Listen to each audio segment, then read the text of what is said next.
Շնորհակալ, հարգելի գործընկերներ, ափսոս ժամանակը ընդամենը 10 րոպե։ Այս երկու օրերի քննարկումը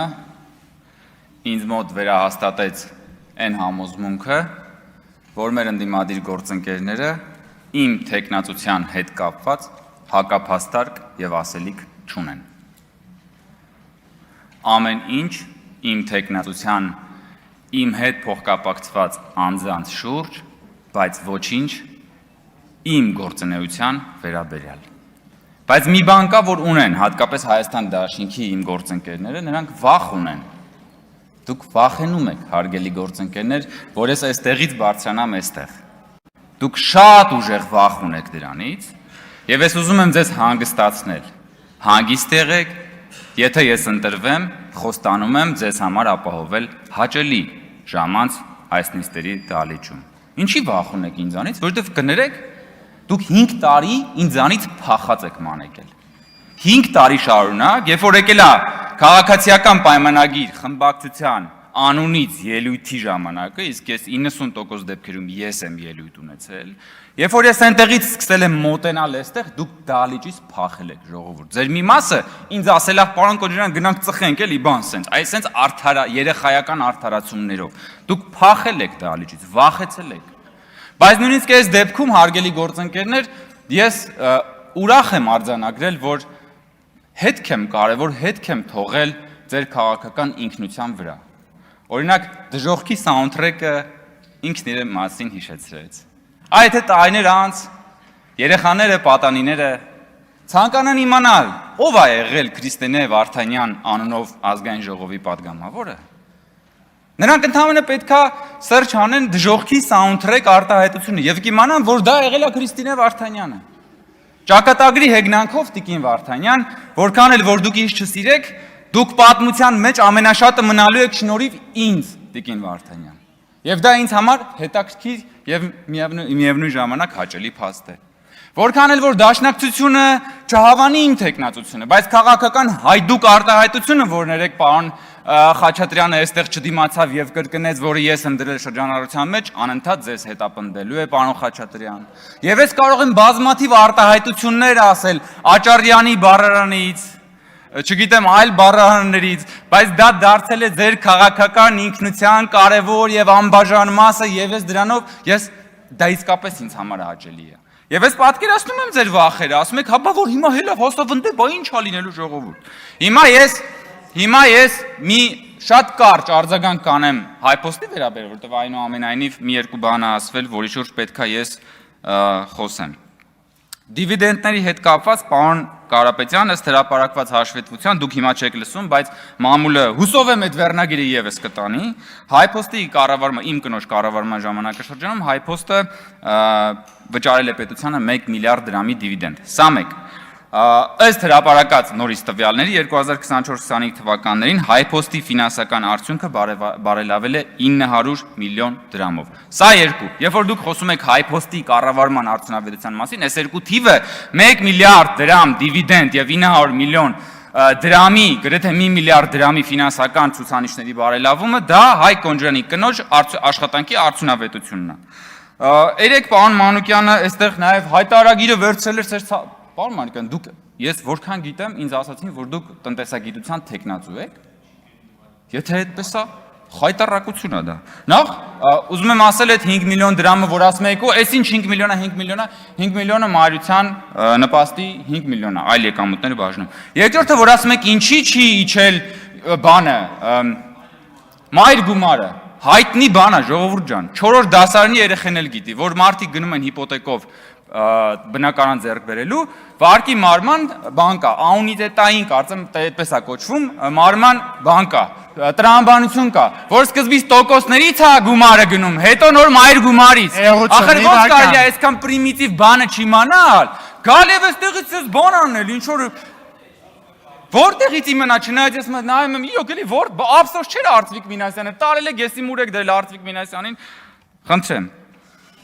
Հիմա տան մասին, ժամանակը քիչ է, տան մասին ես խոսել եմ, մանրամասն հրապարակել եմ Տիկին Գրիգորյան, այդտեղ համանման բնակարաններ իմ հետ, նաև ձեռք եմ բերել կարծեմ 9-10 հոգի, նույն քառակուսի մետրով, Ես ձեռք եմ բերել 54 միլիոնով 20 տարի ժամկետով։ Երկու հոգի ձեռք է բերել 50 միլիոնով։ Մնացած մոտ 6 հոգին ձեռք է բերել 55 միլիոնով։ Սրանք բոլորը այդ բան եկամտահարկի բանում են։ Եվ ընդամենը 1 հոգի է պատմության ընթացքում այդ ժամանակաշրջանի, երբ որ ես հրապարակում էի այդ թվերը, որ ձեռք է բերել 60 միլիոնով։ Եթե 75 միլիոն է այդ տան արժեքը, ես ձեզ հենց հիմա հրապարակային օֆերտա եմ անում, Տիկին Գրիգորյան, վաճառեք այդ տունը 75 միլիոնով, այնը 20 միլիոնը տալիս եմ ձեզ, տարեք այն ինչ կեղծ ծնանկացման թեմակար, գնացեք փակեք, ամոթել է այդ պատմությունները։ Եթե կարա, եթե որևէ մեկը կարա այդ տունը 75 միլիոնով վաճառի, հենց հիմա հրապարակային օֆերտա եմ անում։ Ձեր նման լրագրողներին, ովքեր որ կարան, խնդրեմ։ Բայց քանի որ տան մասին խոսք գնաց, ես ուզում եմ ուղղակի հիշեցնել, էլի դուք ոնց կարաք գաք ստեղ խոսակ տների մասին։ Ես ձեզ հիշեցնում եմ, որ ձեր նախորդ խմբակցության ղեկավար Սերյան Օհանյանը այստեղ դատախազը այդ մասին հանդես է եկել ելույթով։ Ուրեմն կա հրապարակված բաներ, տեսաձայնագրությունը։ Ուրեմն Սևանի ափին, Արգելոցի մոտ, ձերք ապօրինի կերպով ձերք ա բերել տարածք, ապօրինի շին տուն ա սարքել, դղյակ ա սարքել այդտեղ։ Հետո ռազմական ոստիկանության աշխատակիցները տարիներ շարունակ պահակություն են արել այդ տանը, հասկանում եք, ու այդ ձեր դեմքն է, հարգելի գործընկերներ, ու դուք դեռ բարոյական իրավունք եք ձեզ վերապահում գալ եւ խոսալ մեր հիպոթեկով տների մասին, լուրջ եք ասում։ Դուք գնացեք խոսացեք Սերյան Օհանյանի այդ բաների արկածների մասին եւ որտեվ դա ձեր քաղաքական ինքնությունն է։ Դուք Սևանի ափին տարածք զավթող դղյակ սարքողներ եք։ Դուք ռազմական, դուք զինվորներին ձեր տներում պահակություն անողներ եք։ Ինչի մասին է խոսքը։ Պարոն Ղազինյանը որ ասեց Սամվել Կարապետյանի նկատմամբ հետապնդումները սկսվեցին եկեղեցու հետ կապված դեպքերից հետո, քանի որ դուք ձեր ինքնության եւ ընդհանրապես այս բարոյագիտական քննարկումների առանցքում միշտ դնում եք եկեղեցին, ես ուզում եմ այդ միջև գալը ձեր ասացին, ես ուզում եմ հերվից միասին գանք մի հատ պատմություն պատմելու։ Ուրեմն, եթե չեմ սխալվում, 2014 թվականն է, Տավուշի մարզի Կողբ գյուղում բացվում է եկեղեցի, օծվում է եկեղեցին, եկեղեցին անվանվում է Սուրբ Հովհաննես եկեղեցի։ Եկեղեցին, հարգելի գործընկերներ, կառուցում է Տավուշի նախկին մարզպետ այդ ժամանակաշրջանի Հովիկ Աբովյանը։ Սուրբ Հովհաննես եկեղեցին, որ կառուցել է Հովիկ Աբովյանը։ Շնորհակալ ենք, որ գոնե Սուրբ Հովիկ չեն դրել եկեղեցու անունը։ Եթե ձեզ թվում է, որ դա շատ անհավանական կարող է լինել Սուրբ Հովիկը, հետևեք պատմության ընթացքին եւ դուք կհասկանաք, որ դա ամենևին անհավանական չէր։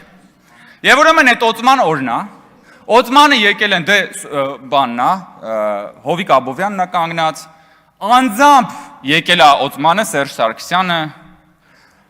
Գարիկին երկրորդի կոնդակով ուրեմն Հովիկ Աբովյանը պարգևատրվում է հայ եկեղեցու բարձրագույն Գրիգոր Լուսավորիչ ուրեմն բանով, շքանշանով, եւ այսպես ուրեմն միջավայրը շատ հոգեվոր ուրեմն աուրա է տիրում եւ պատին այնտեղ նաեւ եկեղեցում կախված է Լեոնարդո դա Վինչիի խորհրդավոր ընթրիքը նկարը։ Ես ուզում եմ դուք ես ուզում եմ դուք պատկերացնեք էլի այդ աուրան։ Եկեղեցին, Հովիկ Աբովյանը, Սուրբ Հովհաննես եկեղեցին, Սերժ Սարգսյանը, կոնդակը, Գրիգոր Լուսավորիչը, խորհրդավոր ընթրիքը պատի վրա, դա Վինչին, եւ գնում ենք Քրիստոսն է մեջտեղում, Քրիստոսի կողքը առաքյալներն են, ասենք, չգիտեմ, Թադևոսը, Մաթեվոսը, Բարդողոմեոսը, եւ մեկ էլ հասնում ենք հաջորդին ու տեսնում ենք մարզպետ Հովիկ Աբովյանն է։ Հովիկ Աբովյանը մարզպետ, ջոր, դուք ծիծաղալու է, չէ, լացելու է պարոն Վարդանյան։ Էսա կասեմ, էսա հիմա Ղազինյանն ասում է, էսի մեծ ինչ կապ ունի, հələ սպասեք, պարոն Ղազինյան, ու ափսոս ժամանակս քիչ է։ Ես ձեզ խոստացել եմ, որ հաճելի է լինելու ձեր համար, եթե ես ընտրվեմ։ Եվ ուրեմն, ու անգամ դա Վինչին նկարի մեջ լուսապսակ չի դրել։ Բայց չգիտես ինչու, Մայրաթորի նկարիչը Հովիկ Աբովյանին բանովա լուսապսակով է նկարել։ Հաջորդ օրը լրագրողը զանգում է նկարչին, նկարիչը ասում եմ, դա նկարիչը Մայրաթորի նկարիչն է։ Լրագրողը զանգում է, բարև, դուք եք նկարել, հա ես եմ նկարել, ասում է բա կներեք էլի, խի եք բանին Հովիկ Աբովյանին մցրել բանի մեջ։ Հա, չեմ հասցնի, հաջորդ նիստերը հələ այնքան նիստ ունենք։ Ասում է խի եք մցրել խորհրդավոր ընթրիքի մեջ, ասում է ուզում էի անակնկալ մատուցել։ Բախտներս բերել է, որ հանկարծ շատ հեռուն չի գնացել, թե չէ Քրիստոսի տեղը պատկերացնում եմ ինչ անակնկալ էր մատուցելու հաշվի առնելով Սերժ Սարգսյանի ներկայությունն այդտեղ։ Հիմա այն որ պարոն Ֆարմանյանը ասաց, որ գնացել եք Վեհարանում Սամվել Կարապետյանի նկարը հլը կար, լուսապսակով էր Սամվել Կարապետյանի նկարը։ Հասկացաք հարգելի գործընկերներ, թե ինչի մասին եմ խոսում։ Եվ երբ որ ասում հարգելի գործընկերներ, տունը, զինվորը, ռազմական ոստիկանության ծառայողները, սակրավորները, որոնց մահնա ցանկացել է Էդգար Ղազարյանը, այս ամեն ինչն է նկարագրում քաղաքական արժեքային համակարգը, որի կրողն եք դուք։ Եվ եկել եք ինձ մեղադրում եք, որ իմ կինը աշխատում է եւ ստանում է աշխատավարձ, այնինչ ձեզանից պահանջում են $200 միլիոն թալան։ Ափսոս ժամանակս քիչ է, բայց ես ձեզ խոստանում եմ, ես հատկապես ձեզ շատ եմ խոստանում Հայաստան Դաշինքի գործընկերներ, ձեր համար շատ հաճելի ժամանակներ են սպասվում։ Շնորհակալություն։ Շնորհակալ եմ իմ գործընկերներին քաղաքացիական պայմանագիր խմբակցության իմ տեխնատությունը առաջադրելու համար։